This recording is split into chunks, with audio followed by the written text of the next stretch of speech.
Well, welcome everyone. We're very excited to bring you this presentation today on the credit union movement, the role of community development credit unions, and how these member-owned financial co-ops build resilient local economies and communities. Next slide, Urban. My name is Charlie Michael. I'm the Education Outreach Coordinator here at National Farmers Union. I'm joined today by my colleague, Emma Lindberg, who's the Senior Director of Education and Programming at NFU, and we will be your moderators today. We're pleased to welcome back once again Urban Crowell, Executive Director of the Neighboring Food Co-op Association and New England Farmers Union Board Member, as well as our special guest, Carla Decker, who's President and CEO of the DC Credit Union and Chair of the Board of Directors of NCBA CLUSA. That housekeeping, very good. If you need to connect with us or if you want to connect with each other during today's presentation, please use the chat. We'd love to hear where everyone's tuning in from and maybe a little bit about your involvement or interest in co-ops and credit unions. So if you'd like to post that in the chat, please do so. Just keep in mind that anything you post there can be read by everyone else watching today's presentation. As usual, we've set aside for questions, time for questions at the end of the presentation. So if anything comes to mind, just feel free to drop it in the Q&A at any point. You can access that by clicking the icon at the bottom of your screen. Also at the bottom of your screen, you'll see a live transcript icon, which you can use to activate on-screen captions. If you prefer to watch those in a separate window, there's also a stream text link in the chat, which you can paste into your web browser's address bar. Thank you to Jean and the team at CaptionSync for making the captioning and transcript available today. We are recording this presentation. You'll receive a link to the recording and a copy of the transcript in a follow-up email. And if you'd like to check out any recordings of our past webinars, you can do that on the NFU YouTube channel. There's a link to a playlist with all of those webinars also in the chat now. And at the end of the presentation today, as always, we'll include an evaluation form. You can use that to share your thoughts on today's presentation, as well as any lingering questions you might have or ideas for future presentations.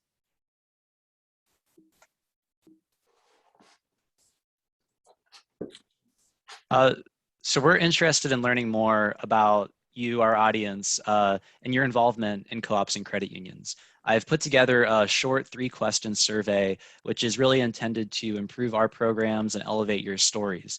You don't need to be a Farmers Union member to take the survey. You can let us know in the survey if you are, but if you include your name in your email, you'll be entered to win a $50 REI gift card. We're raffling off 2 every month now through the end of November. The link is in the chat. Again, 3 questions, very short. You can probably take the whole survey before I'm done talking. If you aren't familiar with National Farmers Union, I know we have a lot of new folks, especially from the credit union space, tuning in today. We're a grassroots organization comprised of more than 200,000 family farmers and ranchers. Our mission is to advocate for family farmers, ranchers, and rural communities through education, legislation, and cooperation. In particular, we empower our members and partner organizations to provide leadership in cooperative enterprises, education, and cross-sector collaboration with consumer co-ops, worker co-ops, and credit unions. So this webinar is very much part of those efforts. We have a rich history in the cooperative space that dates all the way back to 1903 when we formed our first marketing co-op, up through our support for the Capper-Volstead Act of 1922 and our launching of Central Exchange, now known as CHS, in 1931. And we continue to advocate for legislation that's geared towards protecting the democratic nature of cooperatives and their unique structure as member-owned and controlled enterprises. You can visit our website, nfu.org, to learn more about what we do and how you can get involved. That's all from me. Urban and Carla, take it away.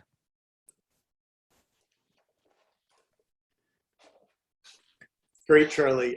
Thanks so much. And thanks so much, everyone, for joining us. Charlie spoke to this a little bit, but I did want to just add, part of our goal with this series is to build on the Farmers Union legacy and reinforce awareness of the importance of co-ops, not just in our rural communities, but across the economy. Co-ops are very relevant, not just to our past, but also to our future as we work to rebuild from the pandemic, address economic inequality, and build a more inclusive and sustainable economy that works for everyone. Co-ops have also been central to Farmers Union policy, and part of our goal is to support education and active engagement of members in their cooperatives.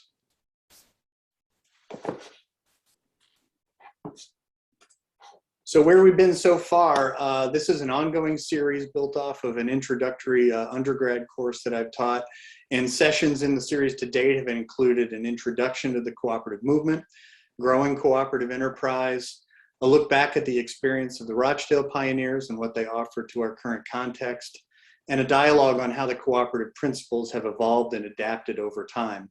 As Charlie mentioned, recordings of all these presentations are available on the Farmers Union YouTube channel. So a central theme of this series is trying to clarify what makes the cooperative model unique as a jointly owned and democratically controlled enterprise, and one that is based in shared values of self-help and self-responsibility, but also coupled with ideals of building collective well-being through democracy, equality, equity, and solidarity. Over time, these values have been integrated into a living set of principles that are overseen by the International Cooperative Alliance and that have evolved in response to these social and economic changes taking place in the world around us. They also point to the potential of a cooperative economy, one that's based in people and their communities rather than in capital. But the basic idea of a co-op is a business that's equitably owned and democratically governed by its members, the people who actively use the enterprise to meet their shared needs and goals. Rather than maximizing return on capital for shareholders, the co-op model is focused on meeting member needs, with profit or surplus being reinvested in the enterprise or returned to members in proportion to their use of the business, which can mean use of services, purchases made, product processed or marketed, or labor contributed, as opposed to the amount of wealth that one person might control. It's also a model that can be used across the economy to enable people to work together to meet their needs and root economic infrastructure in their communities. It's also important to recognize that while co-ops are not generally taught about in our colleges and universities, they have a profound impact on our economy and communities around the world. For example, more than 1 in 3 Americans are members of a co-op, and globally, more people are co-op members than directly own stock in publicly traded corporations. Co-ops also continue to play a vital role in rural America.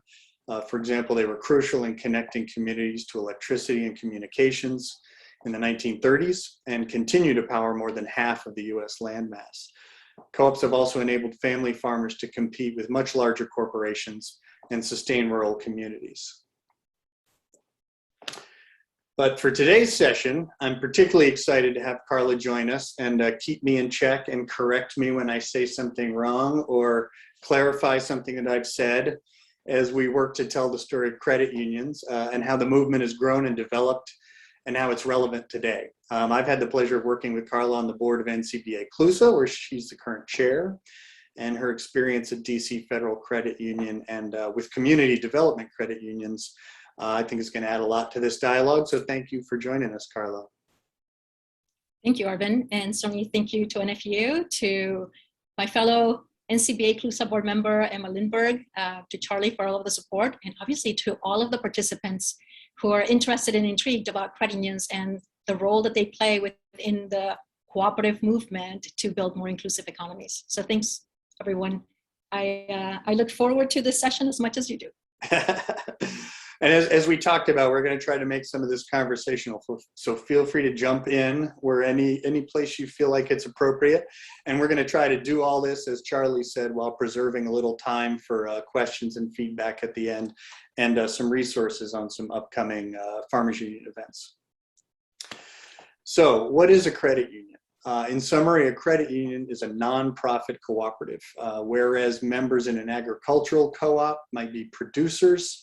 The members in a credit union are the customers or account holders. So they're the people who use the business to meet financial needs and goals, savings and checking accounts, loans, retirement services, any of those services you might receive from a conventional bank. What's different about a credit union is access to membership is linked to being part of a field of membership. So that might be where you live, where you work, membership in a certain social or economic group. And then these members pool capital together to provide one another with financial services.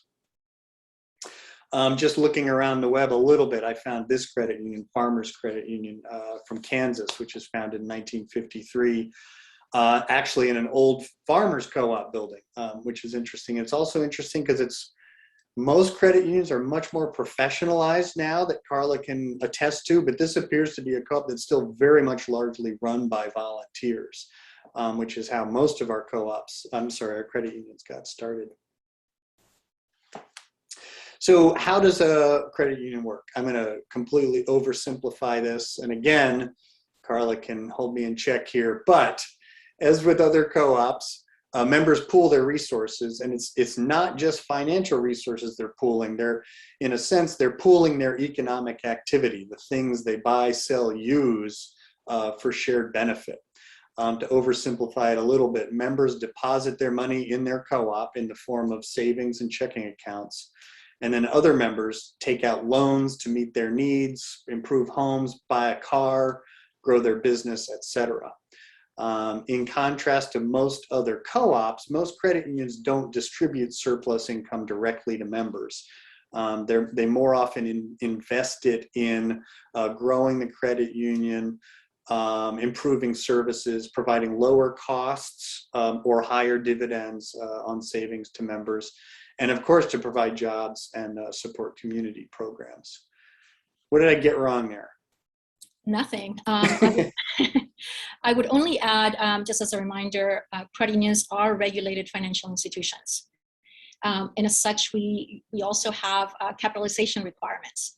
So when you think about the redistribution to members, one of the obviously retained earnings is what builds the capital of a credit union. And again, that capital needs to be at a certain level.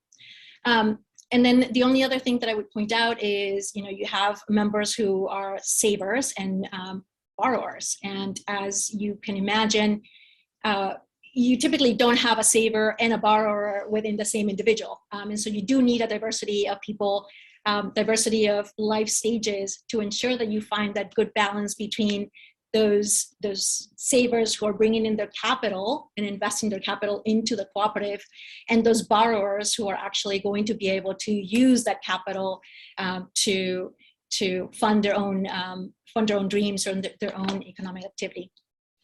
So that's a great point. I think we were having a discussion about this earlier about sometimes credit unions are thought of as only serving the unbankable, right? Only serving folks who don't have a lot of resources. And really it takes a diversity of membership, sharing those resources together to really make it work well. Is there any difference in anything we're talking about between state chartered credit unions and federal, or is that just a level of government they are chartered at?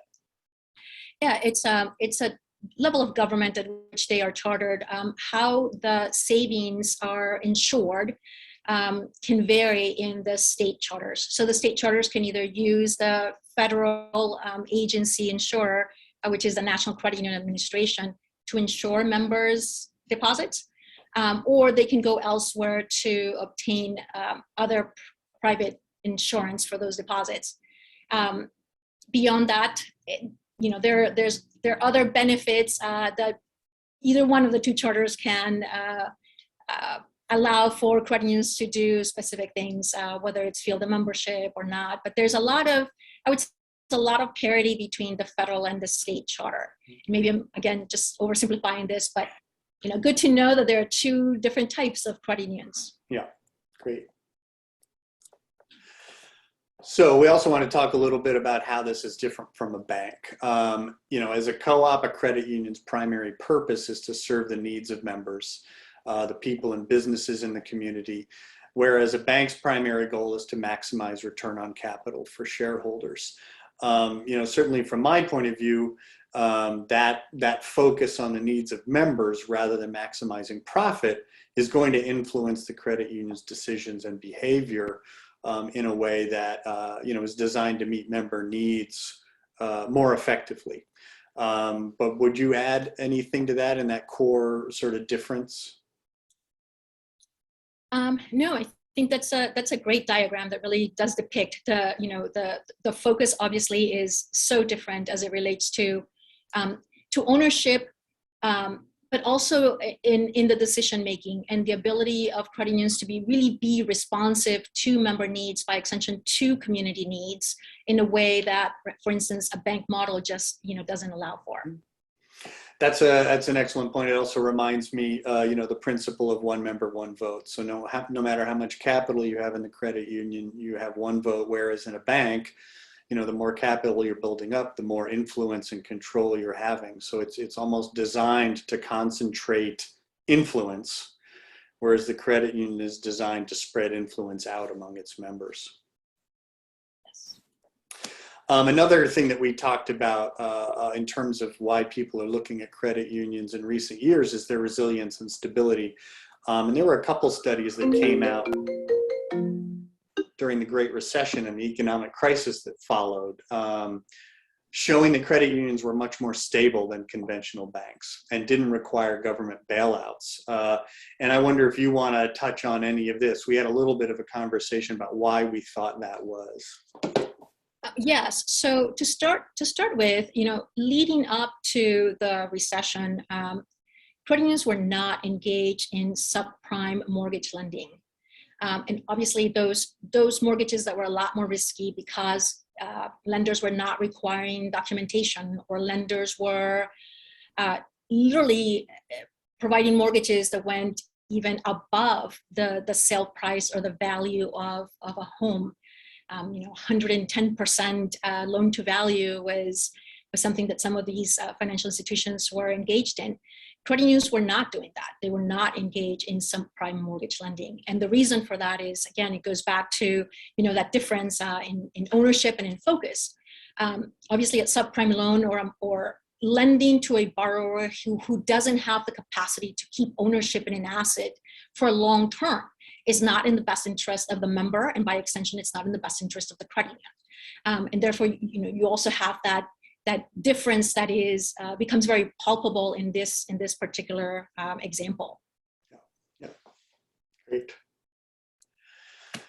So, where did the credit union model come from? As I've been sort of talking about in this series, as with the development of other cooperative forms, I think it's important to note that credit union organizers didn't create the model out of nothing, right? They were building on many and diverse traditions of mutual aid that are familiar in cultures around the world: indigenous landholding structures, models for mutual aid and common ownership, collective agricultural traditions, many of us who are in rural America are familiar with, and certainly informal lending circles and other models for resource sharing. And we talked a little bit about some of your experience of Latin American credit unions, and also the strength of credit unions in African countries, and the ways that they've been able to build on sort of traditional models of resource sharing. And I wonder if you want to share any of that from the Latin American experience. Yes, so in Latin America, we still have informal savings circles. You can call them lending circles, just in the way in which they operate. And in many countries, credit unions look at those informal practices to then leverage those, from a cultural perspective, from a familiarity perspective, to then build programs around them. And so here in Washington, D.C., actually working with some immigrant groups, we have been thinking about how do we leverage this experience of participating in informal lending circles. How might we, for instance, do group lending or solidarity lending in a way that enables more people to be empowered? And these circles, in many instances, are individuals who are either sharing in a business, maybe even as a worker co-op, or individuals within the same family that are really trying to leverage the resources in a very micro sense. Yeah.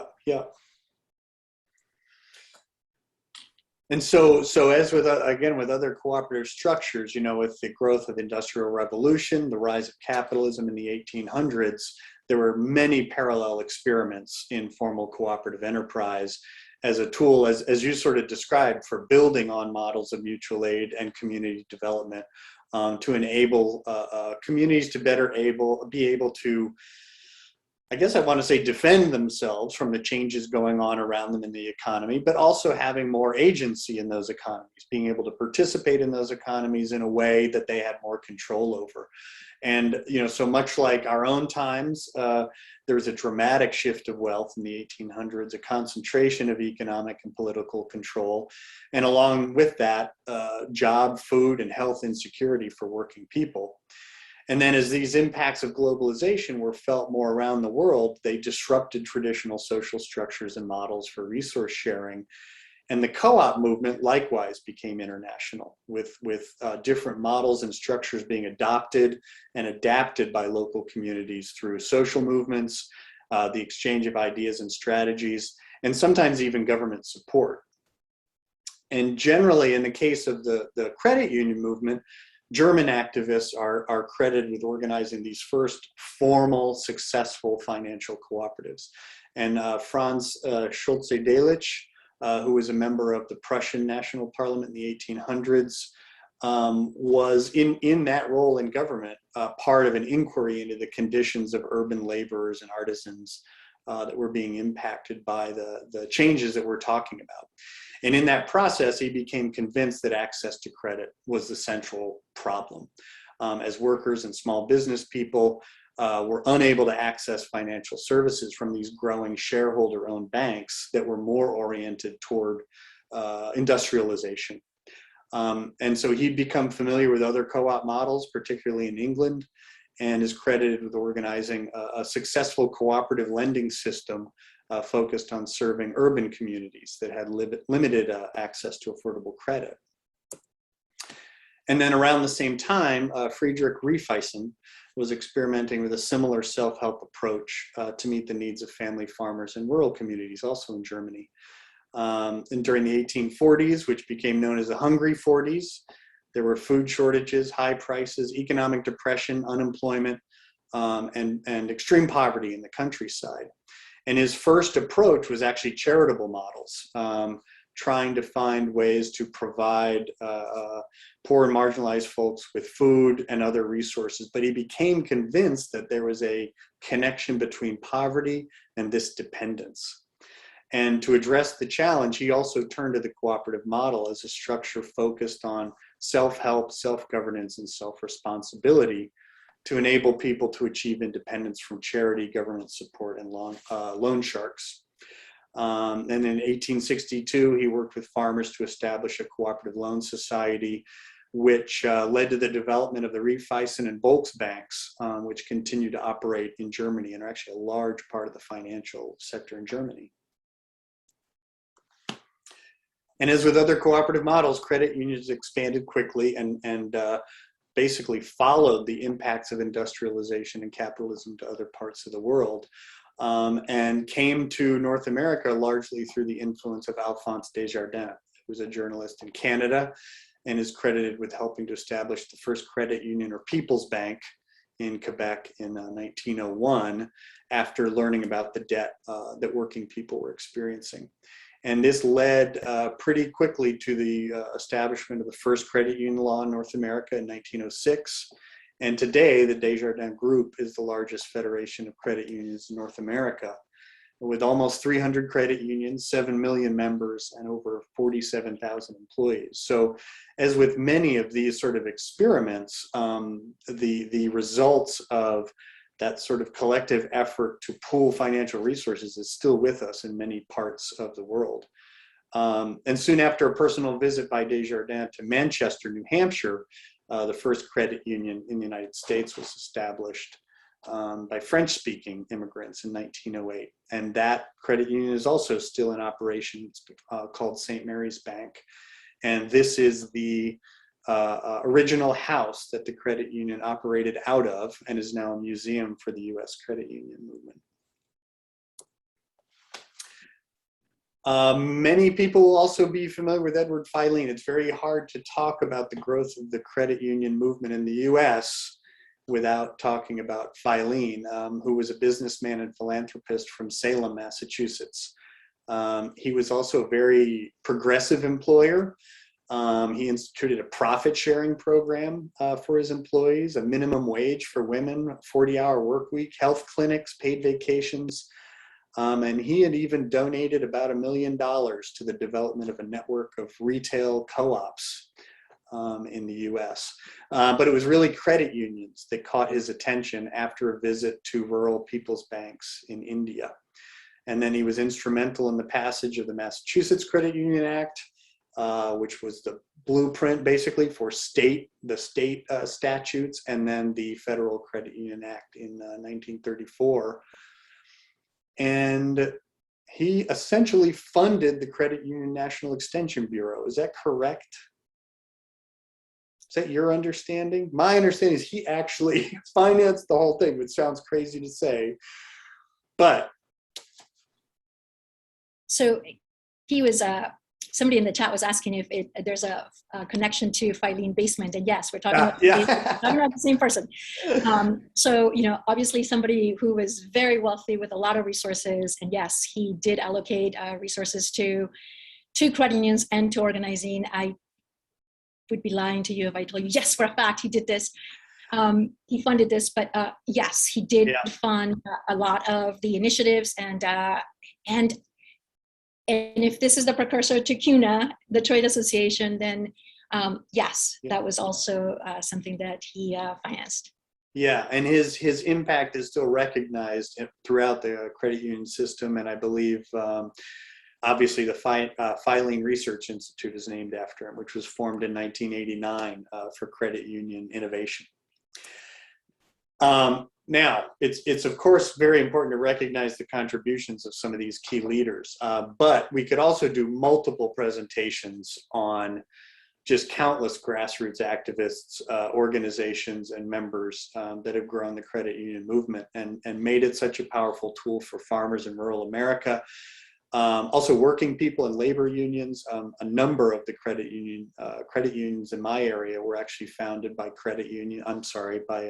unions directly coming out of union organizing. But they've also been really important for marginalized communities that have used the model to meet their shared needs and improve their lives. For example, in my own area, one of our larger credit unions was organized by the workers at our state university, another one by a telephone workers union, and then a third by Polish Americans who couldn't get banking services from mainstream banks. So even in the little area that I live in, there's almost the entire range of credit unions that have formed.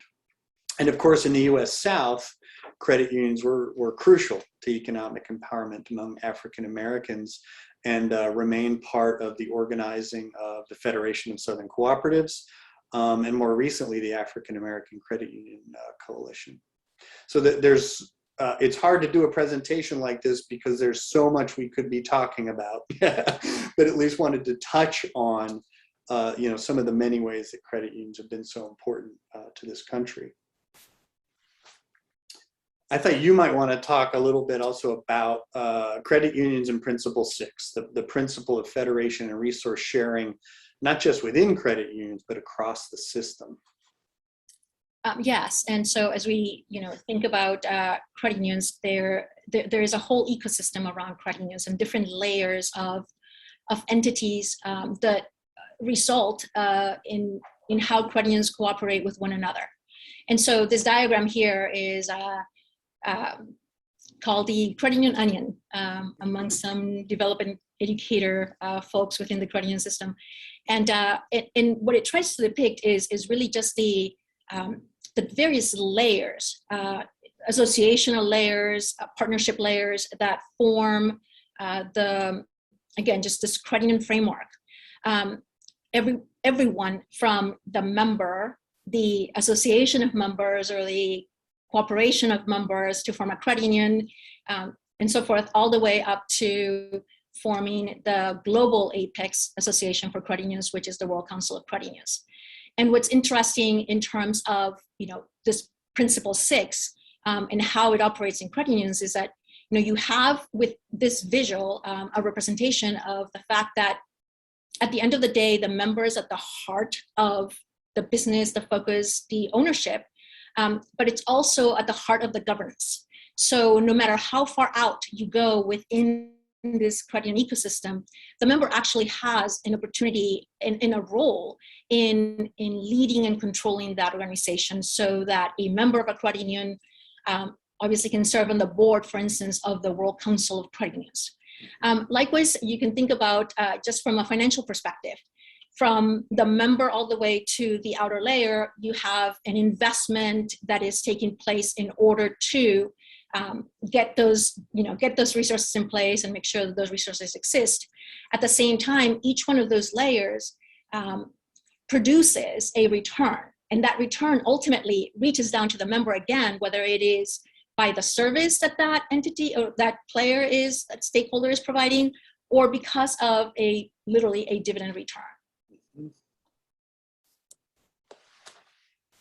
And of course, NCBA, CLUS has been working with CUNA and other organizations as part of the effort to sort of communicate this shared impact. Did you want to talk a little bit about this, or want me to take this on? Sure, go ahead. Okay. Well, for example, this was just a little graphic that NCBA put together in collaboration with CUNA, just trying to communicate some of the different ways, small and large, that credit unions deliver that benefit back down to individual members. For example, ATM fees are a real drag. They're also a major industry. And credit unions, through this collaboration, offer 30,000 ATMs nationwide that don't charge any surcharges. So if you're a member of one credit union, you can use the ATM of another credit union with no charge. They also charge lower interest rates on services that really do matter for working people, like used car loans. I believe the average for credit unions was 3.6 compared to over 5 for banks. They also employ women CEOs at a rate, I would say an astonishing rate of 10 times higher than conventional banks. In fact, more than half of credit union CEOs are women. And at a time when small businesses really needed capital, credit unions have doubled their loans to small businesses. Is there anything you would add to that? I mean, I think this is a helpful graphic, but. It's a really helpful graphic. And I think, it goes, not to add to what's on the graphic, but just to comment on the fact that the work that NCBA CLUSA does is in creating that closeness between sectors and really enabling professionals from different sectors to better appreciate what other sectors of the cooperative movement do and how they can also help to impact not only consumers but one another. Yep. Yeah, and also on an international level. So for the World Council of Credit Unions, quantifying that impact of 86,000 credit unions operating globally, 118 countries, 6 continents, 290 million members. And then that gives you an opportunity to think about how does this sector overlap and interweave with the other cooperative sectors? What are the opportunities we have for stronger collaboration that can grow the co-op movement as a whole? And I think, that's a little bit of where we wanted to go with the last part of our presentation, is to focus a little on some of the areas of opportunity and experimentation we've seen in credit unions today. As in other times of economic instability and change, the model's being recognized again for its role in helping to rebuild communities, particularly as we think about building back from the pandemic. And trying to find ways to build back in a way that's more inclusive, resilient, and sustainable. Certainly in my region, many organizations have been exploring how co-ops and credit unions could work together more closely on cooperative development and cross-sector awareness. For example, many of the member co-ops in the Neighboring Food Co-op Association include their individual members in the field of membership of local credit unions. So that's a very tangible way to do that kind of collaboration. But we also work closely with credit unions in the region to raise awareness of that shared identity and commitment to our members. But for this audience, I think we were thinking it'd be most useful to focus on a few areas of innovation in support of local food systems and community development. And so, we did a little bit of thinking and looking around. There's been a lot of interesting experimentation in using the credit union model specifically to support small producers at a time of consolidation in the food system and shrinking financial services for rural communities. One example, again, that we have in our region, we have a local credit union that offers 0% interest loans on the purchase of CSA, community supported agriculture shares.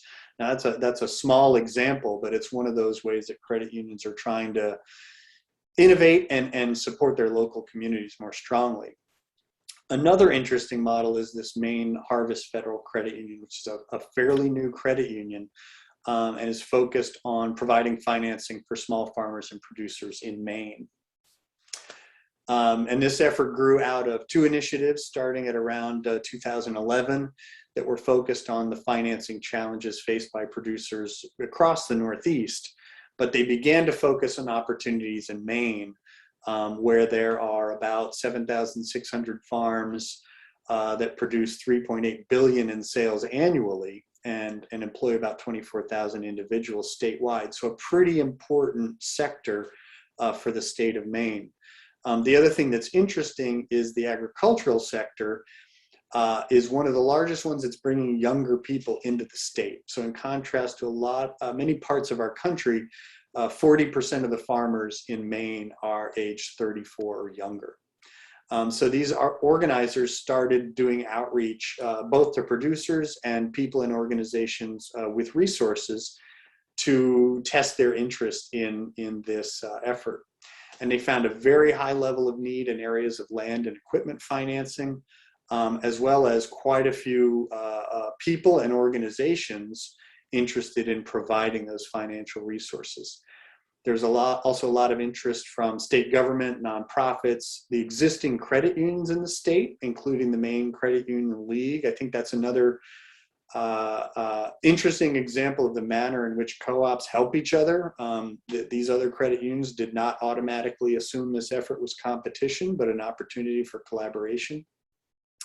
And so in 2017, they applied for a federal charter, which they received in 2019, meaning that they're under that federal system you described. So the deposits are guaranteed, they're federally insured by NCUA, correct? That's correct. System, yeah. So how does it work? The startup equity they sort of estimated in their business plan that they needed was $2.4 million. And they got this from 23 different donors, including 10 individuals, 9 foundations, a couple of businesses, and the Maine Credit Union League itself, as well as one government grant program. The field of membership is really interesting. It is the membership of 2 nonprofits in the state, the Maine Organic Farmers and Gardeners Association, which I happen to be a member of, and the Maine Farmland Trust. So really looking at a field of membership that is invested in and interested in retaining farmland and an active agricultural economy.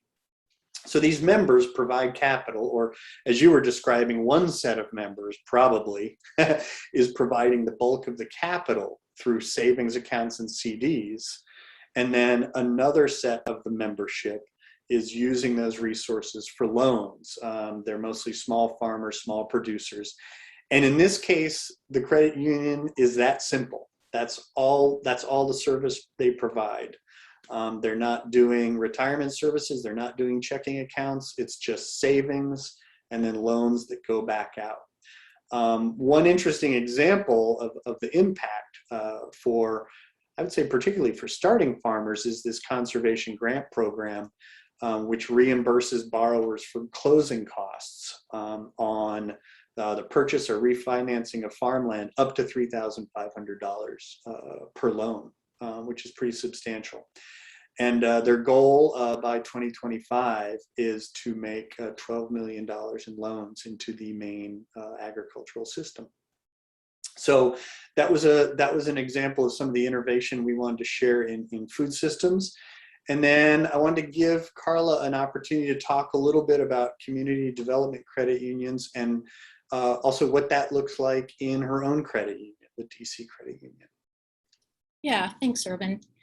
So we have already spoken about the two different charters, the federal and state charter that credit unions can have. There are other segments within the credit union system, and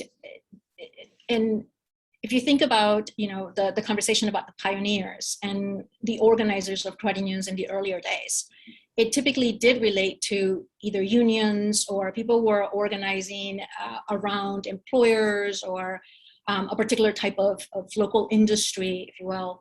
And so at the very beginning of our history, we were very much employer-based. As time moves on, that those fields, the field of membership and the definition of that field of membership has expanded a little bit. Now we have broader fields of membership. And with that also comes the sort of like the responsibility of still maintaining a common bond amongst larger groups of people. But there's also this opportunity to sort of designate credit unions by what their focus is, what their mission is, and who they're serving. And so of the 5,176 credit unions that we have as of the first quarter of this year, 2,653 of them are actually low income designated. And you have the definitions here, so I'm not going to go over them, but obviously they are serving very much working families. 520 credit unions are minority depositories. Again, they're designated as such by the NCUA, the regulator. And amongst that group, well, not amongst the group, but another 376 are actually designated by Treasury as Community Development Financial Institutions, or CDFIs. And so it's the aggregate of all of these three designations that brings about these community development credit unions. And perhaps it's even the opposite. Before these designations existed, there were credit unions that were so focused on, their work was so focused on what was community as a common bond and as an interest and mission, that they would self-define as community development credit unions. And so we'll talk about those in the context of my own credit union. So I go to next slide. Please. So I'm the CEO of DC Federal Credit Union. We were organized in 1954, and very much as you have already heard, the problem that our financial cooperative was solving was a lack of access to credit by African-American local government employees. So these were employees of the Washington, DC municipality back in the 50s. They were completely underserved by the for-profit financial sector, and therefore they would fall prey to loan sharks, if you will. Unfortunately, we were not organized as lending circles or anything like that. People had a need, people needed to go someplace, and usually ended up paying very serious fees for accessing those funds. So the credit union is born. It operates as such for decades, and then the city becomes a lot more diversified. We started, getting people from all over the world coming into Washington, D.C., and it's in the 90s where there is, let's say, another intersect with what would be civil rights movements, and that is that Latinos in the district, new immigrants, would either because of literacy levels, language, or even just a culture of how they use the financial system in their own countries, they would not necessarily be banked. And they would be carrying cash around, and that became, an opportunity for crime and other sad things. And so the credit union being led and owned by basically public servants who had at their core the interest in providing a benefit to all residents of the district, to wanting to make sure that the district was a safe place and a place where people could truly benefit from, all of the opportunities that are associated with living in the nation's capital. our members decided to expand that field of membership to take on the problems of individuals who were either underserved or underbanked by others because of immigration or because by other attribute or trait. And we became a community development credit union. Our board resolved that the interest of the credit union and the bond that connected everybody was in a commitment to advance people from a social and economic perspective. And as a result, through all of those efforts of financial inclusion, really provide development opportunities for our entire city, for the entire population. Since then, we have obtained the designations of the low-income designation, the minority depository institution designation, and the CDFI designation. And today, we are really pleased in that not only are we a stronger credit union, a larger credit union because we serve a lot more people, but that diversification of the membership has enabled us to really serve people who are employed with their own professional missions of service, folks who are from community-based organizations and are advocates of our services because they also are interested in the same mission, and the beneficiaries or the users, not the users, but the beneficiaries of the services, namely people who are underserved. And that is everybody from youth, 14 to 18-year-olds, for instance, participate in the city's workforce development program in the summer, and it is our credit union that banks them. The elderly and obviously the low income and an immigrant. Mm-hmm. That's an awesome place to wrap up our presentation. That was that was a great illustration of what the credit union model can do, where it came from, where it can go. Thank you so much. That was fantastic. So I think we want to spend a little time. It looks like we're almost right on time. See if we have a few questions, Charlie, that came in that we might want to try to respond to. My email is on this slide. Sorry, Carla's email is not on this slide, but if you have a question for Carla after this that you'd like for me to pass along, I'll be happy to. But I just wanted to put my contact info there in case anybody wants to reach out with questions or ideas for future presentations. And Charlie, do we have any questions you want to bring forward? Yeah, we certainly do. First question was, what is the difference between credit unions and savings and credit cooperatives? Sometimes abbreviated as SACCO, or is it SACCO? Do they say that? I'm not sure. Okay. Yeah, so the SACCOs are, it's the credit union designation and acronym used in Africa. Very cool. They're credit unions, basically. I think you can pretty much overlap credit unions, SACCOs, and people's banks, right? I mean, they're all it's just regional terminologies. There might be another one in there too that I don't know about. Very good. We have one question just came up in the chat that's actually very similar to one in the Q&A. Specifically, someone was asking if you could identify one of the biggest challenges facing credit unions and talk a little bit about how co-ops from other sectors might be able to help address it. So that's a fantastic question. We obviously have, as a sector, we have a number of challenges, and they range from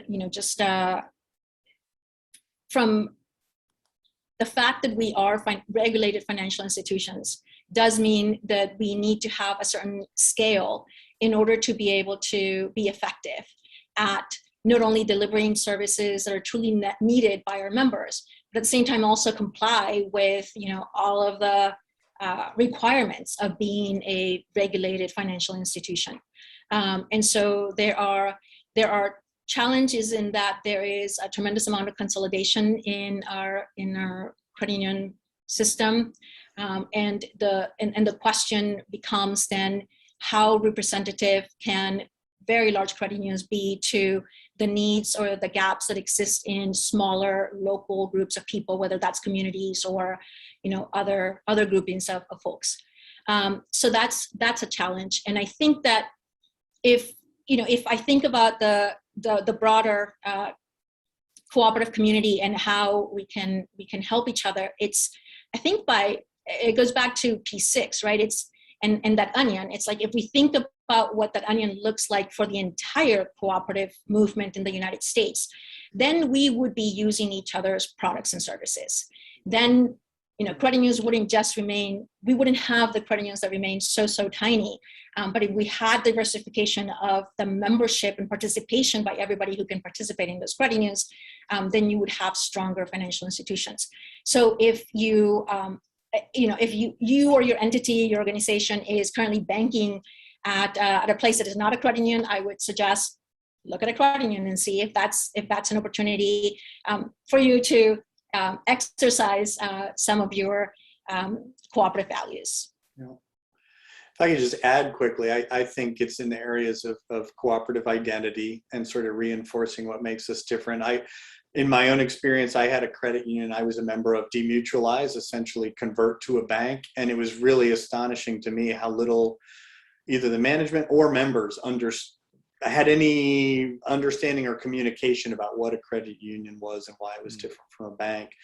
And then the other piece is in the area of management education. And I know I'm going to be saying this to two people who already hear me say this all the time, but having graduated from the International Center for Cooperative Management, the opportunity for managers who are under the pressures that Carla just described, that need to be big, that need to compete at times with mainstream corporations, but have cooperatively based strategies, management strategies, I think is really important and something we need to build together. Sounds like some challenges, but also opportunities, just in the sense that every sector in some way, touches the financial system. And so there's sort of all these outlets for that cooperation among cooperatives. Certainly an interesting area to think about. One, maybe a positive note that someone pointed out in the Q&A and it kind of feeds into a question is that this individual was aware that homegrown executive leadership is more common in credit unions than in traditional banks. And they were wondering, there seems to be a prevalence of women CEOs in credit unions. Is this possibly connected to sort of more opportunities to ascend to leadership positions in credit unions? Absolutely. And this is another opportunity to be just self-critical. But the fact is that the average that we get to in terms of representation by women CEOs is actually one that is weighted towards the smaller credit unions. So it is more likely that a smaller credit union have a woman CEO than, for instance, the very larger, the most large of the credit unions. Mm-hmm. So yes, I would say that there is a relationship between the two. That's an excellent point and a really interesting challenge. Certainly in my experience, I know a number of CEOs in this region, and a good number of them started as tellers. I mean, it's really interesting how that's not that uncommon, but I think you're right in flagging that challenge. That's probably overwhelmingly in the smaller credit unions. And then when they get larger, there's a tendency to hiring in a more conventional manner and looking for outside expertise, which makes sense in some ways, but it also introduces certain assumptions that we have to work to overcome. Looks like we have one more question left. This will be final one for you guys, and this might be context specific, but someone's wondering if they can't participate in their credit union's annual meeting and voting is only happening in person. How can they engage? How can they find out more about governance or really assess whether their credit union's being responsive to members? Yeah, so that's a really great question. So because credit unions are regulated, there are ways and processes by which an annual meeting is announced, information disseminated by that credit union. If you would like to just get educated on what the standard is, you can go to ncua.gov and look for model bylaws. It is more than likely that your credit union uses that model bylaws as very much as a template for a starting point, and that way you might find out exactly how it is that these annual meetings are communicated to the membership and how you can ensure that you participate. I would say that that's from a governance perspective. Obviously, the credit unions are led by volunteer boards, and therefore credit unions do hold annual elections. Those annual elections are also tied to the annual membership meeting, obviously. And the disclosure regarding the vacancies on the board also has to be done in a very public way. Again, those model bylaws will inform you of just how that communication to the membership takes place. So that's a good place to be educated on just how your credit union should be governing itself. Mm-hmm. That's great. Yeah, that seems like a great reference and a great place to wrap. Urban, I think we have maybe just a couple final slides from the NFU side to wrap up. Just a few quick slides here. We just wanted to offer a few resources and links. I don't know if they can be dropped in the chat, but just links to some of the things we've mentioned, the ABCs of co-op impact, community development credit unions. So those are all links that folks can search. We did want to mention that October coming up is co-op month, and there's still an opportunity to register for NCBA CLUSA's Cooperative Impact Conference. And it is also International Credit Union Day on October 21st. So hopefully we'll be seeing lots of credit unions using the materials put together by WOCU, the World Council, to celebrate and really engage their membership in what makes credit unions different. So we wanted to share those resources. And then I believe you had a few events you wanted to share, Charlie. I do, yeah, and we'll certainly include all those links that Urban just presented in a follow-up email. Just thought it'd be easier to have them all in one spot there rather than making everyone, kind of copy paste over from the chat. So yeah, coming up in Co-op Month, I'm really excited to announce a series of webinars that NFU is going to be putting on. We'll have a lot more information out about these soon, but we're going to be kicking things off with an NFU staff, Billy Mitchell, who's done a lot of hands-on work with cooperatives, interviewing a worker cooperative farm from Georgia, and then a cooperative who dates all the way back to 1940 based out of Mississippi that really focuses on cooperative production, land access, and community outreach. Then the following week, Jan Tusick, who's affiliated with Montana Farmers Union and the Mission Mountain Food Enterprise Center, will be talking about, alongside some project partners, they'll be talking about how they're using cooperation to build a regional food system in the Northwest. And then finally, we'll be wrapping up our third webinar for Co-op Month with the good folks from the Rocky Mountain Cooperative Development Center, Rocky Mountain Farmers Union Cooperative Development Center, really sharing stories from the field, practical tips and takeaways from working with aspiring cooperators. So just keep an eye on your inbox. You guys are on our email list now, so we'll have all those out to you. Excellent. Those look great. Yeah, and then lastly, we'll maybe resurface that evaluation link one more time. Please do take that. The idea for this webinar actually came from evaluation responses. So we really do listen to those, and you might see something you recommend, as soon as a couple months down the line. Urban, and who knows who will connect us with next. This has been really great, guys. We appreciate your time. We encourage everyone to stay connected with NFU. Follow us on social media. Visit nfu.org/connect. And I think that's all I got. Have a great week, and thank you again for being here today. All right. Thank you, everybody. Thank you.